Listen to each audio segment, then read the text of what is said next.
The cameras were rolling, and the studio lights blazed like fire. It was supposed to be a civil discussion on the latest wave of tariffs imposed by President Donald Trump, a staggering 245% tariff on key Chinese imports. America was watching with curiosity and concern. The mainstream media, predictably, was spinning it as economic suicide. But not everyone bought that narrative. Usha Vance, the poised and articulate wife of Vice President JD Vance, sat calmly across from fiery liberal anchor Melissa Grant, known for her aggressive interviews and viral gotcha moments. The show was Morning Pulse, broadcast nationally on every screen from Wall Street to rural Iowa. The producers thought they had baited the perfect trap, a soft-spoken conservative woman against a bulldozing liberal media darling. They were wrong. Mrs. Vance, Melissa began with a rehearsed smirk, President Trump's new tariffs have sparked global concern, especially from economists. Some say we're heading straight into a recession. Tell me honestly, what do you say to average Americans who are now worried about price hikes on everything from electronics to kitchenware? Usha blinked, calm as ever. She adjusted her navy blazer, the American flag pin catching the light. I say this, she began. The American people have been under the thumb of the Chinese Communist Party's manufacturing monopoly for decades. For years, they've flooded our markets with cheap goods built on exploited labor, environmental abuse, and zero regard for fair competition. Meanwhile, American industries were hollowed out. Trump's tariffs are not about short-term discomfort. They're about long-term independence. Melissa leaned in, sensing an opening. So, you admit Americans will suffer now? Usha's eyes narrowed just slightly. I admit Americans will invest now for freedom later. There was a pause. The studio crew behind the cameras held their breath. I grew up the daughter of immigrants, Usha continued. I saw firsthand what a strong manufacturing base meant in a community. My father worked in a steel plant that was shuttered when foreign competition, much of it unfairly subsidized, gutted the industry. He didn't lose his job to innovation or global trends. He lost it because the playing field was rigged. And for once, President Trump is unrigging it. Melissa scoffed lightly, looking to the camera as if the viewers would back her up. That sounds great on a campaign poster, but how do you explain the rising prices people are already feeling at the store? The American consumer is footing the bill. Usha nodded. And that's part of the necessary recalibration. We've been addicted to cheap, outsourced labor and low-quality imports. It's like a junk food diet. At some point, you have to choose between short-term pleasure and long-term health. These tariffs are like going to the gym. It hurts a little now, but you're building muscle for the future. Melissa shifted in her seat, slightly thrown off by the metaphor. Do you know, Usha said, pulling out a sheet of notes, that since the tariffs were announced, several major companies have already begun relocating manufacturing to the US and allied countries? It's working. Slowly, yes, but it's working. Melissa raised her eyebrows, skeptical. Sources: Apple, Tesla. Even certain auto parts manufacturers who were deeply entrenched in Chinese supply chains are exploring new plants in Ohio, Indiana, and Texas. That's job creation. That's local investment. Usha's voice grew stronger. And I'm not here defending Trump because he's my husband's boss. I'm defending him because he's the first president in decades with the courage to take on China without folding. A few audience members behind the glass clapped, quietly at first. Melissa quickly tried to shift the conversation. But surely retaliatory tariffs from China will hurt our farmers, right? Usha smiled now like a seasoned chess player sensing a weak move. I'm glad you brought that up. Let's talk about agriculture. Melissa tried to regain control of the segment. Her polished grin masked a flicker of unease as Usha Vance leaned forward, composed but commanding. The liberal host had interviewed senators, celebrities, and even foreign leaders. Yet something about Usha's clarity, her refusal to fold into the usual narrative traps, was different. You say you want to talk about agriculture, Melissa said, brushing her hair back with a rehearsed laugh. Fine, let's talk about it. American farmers are terrified. They rely on exports to China. Aren't you worried the so-called trade war will leave them in the dust? Usha didn't flinch. You're partially right. Some farmers are nervous. But what you and the mainstream media fail to acknowledge is why they're still standing by President Trump and JD. She paused, letting that hang in the air. It's because they finally feel seen. For decades, our trade deals have treated America's heartland like bargaining chips. We exported our values and our jobs in exchange for cheap labor and temporary comfort. Farmers know hardship, but they also know investment. And this time, they're investing in a future where the U.S. doesn't beg China for mercy every harvest season. Melissa tried to interject, but Usha was on a roll now. Let's be very clear, she said. China has used tariffs, subsidies, and outright theft of intellectual property for years. They've played the long game. And finally, someone is willing to respond not with more compromise, but with strength. A graphic appeared on the screen behind them. The producers had anticipated a debate about farming. It showed a downward trend in soybean exports since the tariffs began. Melissa pounced on it. Look at this chart, Usha. These are real losses. Soybean prices dropped.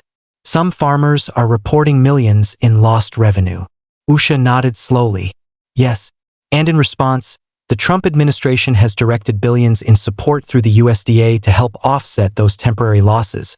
But even more importantly, it has opened new markets in Latin America, Southeast Asia, and even domestically.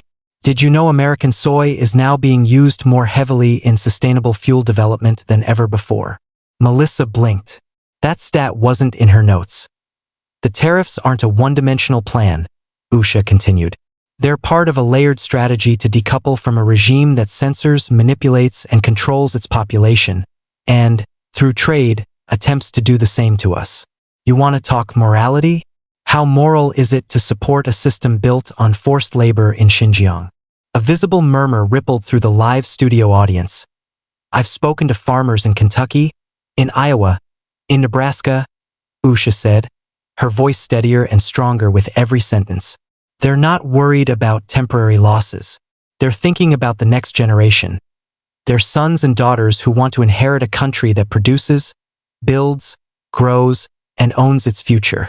Melissa tried to switch gears again, but Usha cut her off, politely but firmly.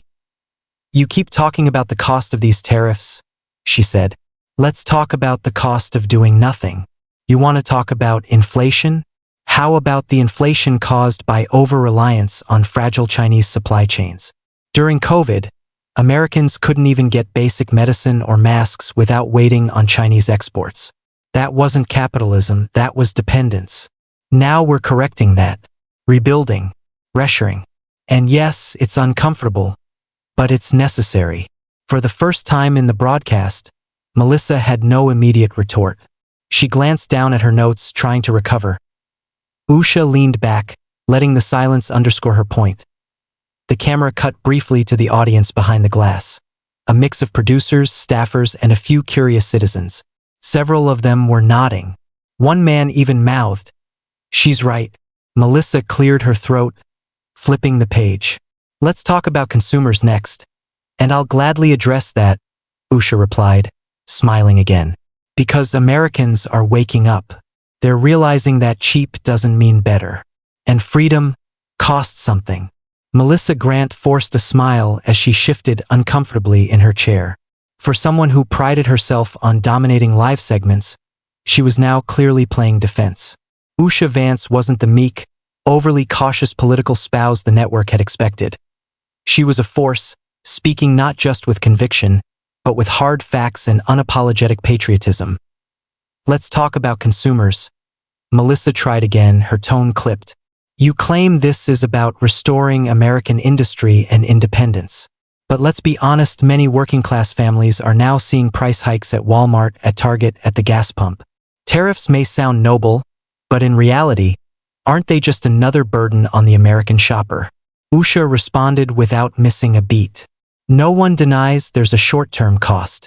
But ask yourself, why is it that so many essential goods are subject to wild price fluctuations? It's not just because of tariffs. It's because our supply chains were outsourced to a nation that manipulates its currency, exploits labor, and uses trade as a weapon. She leaned in slightly, her tone quiet but piercing. Americans have been fed a myth that lower prices equal prosperity. But what good is a cheap toaster if you lose your job making steel? What's the point of inexpensive electronics if your community is gutted, your factories closed, and your kids grow up with no economic future? Melissa blinked, caught off guard.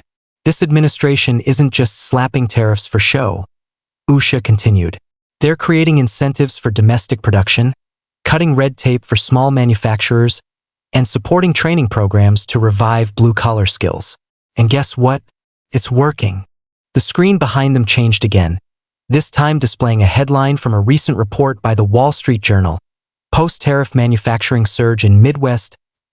We've seen over 300 companies either reshore or expand U.S. operations since the tariffs were introduced, Usha explained.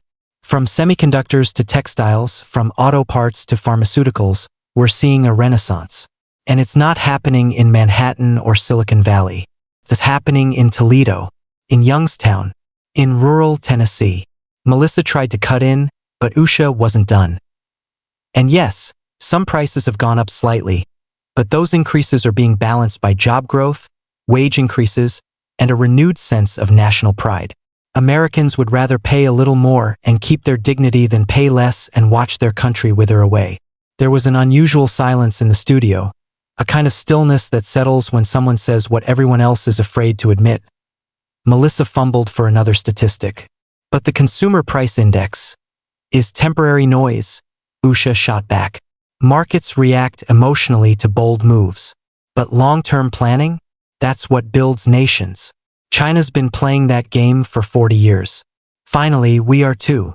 Usha paused and glanced straight into the camera. This is about more than economics. It's about security. It's about sovereignty. What happens if we go to war with China tomorrow? Do we still want to be dependent on them for 80% of our medical supplies? Our rare earth minerals? Our microchips? Melissa looked startled. You're talking about war? I'm talking about readiness, Usha said calmly. Reagan said peace through strength. Trump's tariffs are part of that strength, economic strength. And you can't be strong if you're owned by your enemy. For the first time, Melissa seemed genuinely rattled. She glanced nervously at the control booth, clearly running behind schedule. But Usha wasn't finished yet. And don't forget, she added, the tariffs are already forcing China to make concessions. They've begun slashing prices to retain market share. Their own economy is slowing. You think that's coincidence? No, that's leverage. And we're finally using it. From the wings, one of the show's producers whispered to Melissa, "Wrap it up." But Melissa hesitated. Her hands gripped her pen tighter. This wasn't the segment she'd planned. Usha leaned back, her voice soft now, but firm. I'm not an economist. I'm a mother, a lawyer, and an American. And I refuse to let my children grow up in a country that bowed to fear instead of standing for freedom. These tariffs? They're not the end. They're the beginning. The audience erupted into a spontaneous round of applause. Even Melissa looked stunned. The segment had started as an ambush. It ended as a reckoning. By the time Usha Vance left the studio that afternoon, the sun was starting to dip behind the skyline. She stepped into the black SUV waiting out front, still calm and composed, but even she didn't realize just how much of a firestorm she had ignited. The moment the segment ended, clips from her appearance exploded across social media. What started as a typical afternoon interview turned into a cultural moment. Usha Vance shreds anti-tariff narrative in real time. Finally, a voice who understands Main Street America. JD Vance's wife just made the most powerful case yet for Trump's trade war. Conservative influencers reposted her takedown with titles like "The New Iron Lady" and "Forget Politicians, Listen to the Patriots." Even moderate and independent commentators took notice. Whether you agree with her or not, one political analyst tweeted, "Usha Vance just gave the most compelling defense of Trump-era tariffs we've heard yet." The media wasn't ready. By evening, the clip had racked up over 10 million views on X, formerly Twitter, Instagram Reels, and YouTube. Cable news shows across the ideological spectrum were replaying it. Her face was on primetime. Her words, dissected and debated in think tanks and coffee shops alike. Back inside the White House, Vice President JD Vance was watching from the Roosevelt Room alongside several senior staffers. He shook his head with a proud smile and said, "They poked the wrong bear." President Trump, after finishing a meeting with advisors about the next round of tariff expansions, reportedly caught a rerun of the segment later that night. Sources say he leaned back in his chair and said, "She's a killer. Get her on every network." The next morning, the liberal media scrambled to recover. Melissa Grant's producers released a statement insisting that the show had not intended for the segment to become adversarial. But it was too late. Usha's narrative had stuck. And not just because it was patriotic, but because it made sense to everyday Americans. Truck drivers in Ohio, steel workers in Pennsylvania, farmers in Iowa, factory employees in Wisconsin. They shared the clip like it was a rallying cry. One post from a single mom in Indiana went viral. "I've never been into politics, but that woman just explained everything I've felt for years. We need to take care of our own first. I'm Team Usha now." Another from a Vietnam vet in Missouri. She said what every working man's been thinking for decades. The Chinese government doesn't care about fair trade. And finally, someone in DC does. Calls flooded into JD Vance's office. Requests for Usha to speak at economic forums, town halls, even university debates. She'd become an unexpected symbol, not just of strength and clarity, but of something rarer in politics. Sincerity. She wasn't reading talking points. She believed what she was saying, and Americans could feel it. Meanwhile, Beijing was watching. Chinese state media took note of the growing support for U.S. tariffs. A special segment on CGTN ran a feature titled "American Populism and the Vance Phenomenon." Behind closed doors, Chinese economists raised alarms about the U.S. consumer market becoming less predictable and less dependent. America might finally be willing to bear short-term pain, one Chinese analyst admitted on an internal policy broadcast. If so, we must prepare for long-term decoupling. The trade war was no longer just a numbers game. It was now personal. Back in Washington, President Trump called for an emergency briefing with his economic team. "I want every State Department and ambassador to know we're not backing down," he said, pounding the table. "America's playing to win now." Usha's voice had tipped the scales. Not just in the media, not just in households, but in the very power corridors of Washington, D.C. and the boardrooms of Beijing. And all she had done was tell the truth, plainly, boldly, and without apology. Just 1 week after her viral appearance, Usha Vance stood at the podium at the National Manufacturing Revival Summit in Youngstown, Ohio. What was originally scheduled to be a modest gathering of industry leaders and local officials had ballooned into a nationally televised event, drawing more than 30,000 attendees and millions of viewers. Flags waved in the wind behind her. The American eagle seal glistened in the sunlight. JD Vance stood nearby with their children. Even President Trump made a surprise early entrance, standing just off stage. But all eyes were on Usha. Wearing a simple navy blue dress and holding nothing but a few handwritten notes, she stepped to the microphone and paused, letting the applause swell and settle. Then she began. "1 week ago, I sat across from a reporter who believed that the average American didn't understand economics. She believed we cared more about cheap imports than the dignity of work. That we'd rather save a few bucks than save our future. She was wrong." Cheers erupted from the crowd. Usha nodded with calm confidence. "We've been told for decades that globalization would lift all boats, that if we sent our jobs overseas, somehow America would still prosper. But it didn't. Wall Street got richer, Beijing got stronger, and working-class Americans were told to retrain, while their towns disappeared. That era is over." Roars of approval surged like waves through the audience. President Trump's tariffs, yes, the same tariffs that the media mocked, that coastal elites called reckless, are working. They are a bold step toward reclaiming our independence. They are not about isolation. They are about empowerment. She pointed to the families sitting near the front, workers in overalls, machinists, truckers, welders, business owners. Every policy has a price, but some costs are worth paying. Because the real price, the one we've been paying for 30 years, is the hollowing of our soul, the surrender of our dreams, That ends now. Factories are reopening. Wages are rising. And for the first time in a generation, Americans are proud to say, Made in the USA is back. Cameras panned across the cheering crowd, capturing teary-eyed veterans, union workers clapping, and young students watching in awe. Then Usha's voice softened. I'm not just here as a vice president's wife. I'm here as a mother who wants her children to grow up in a country that builds, that leads, that fights for what's right. To those who say America can't compete, I say you've never seen what happens when we believe in ourselves. To those who say tariffs are outdated, I say freedom is never outdated. And to those in China who thought America would bend, break, or beg, I say this, we're just getting started. The crowd erupted. Standing ovation. Flags waved. Music blared.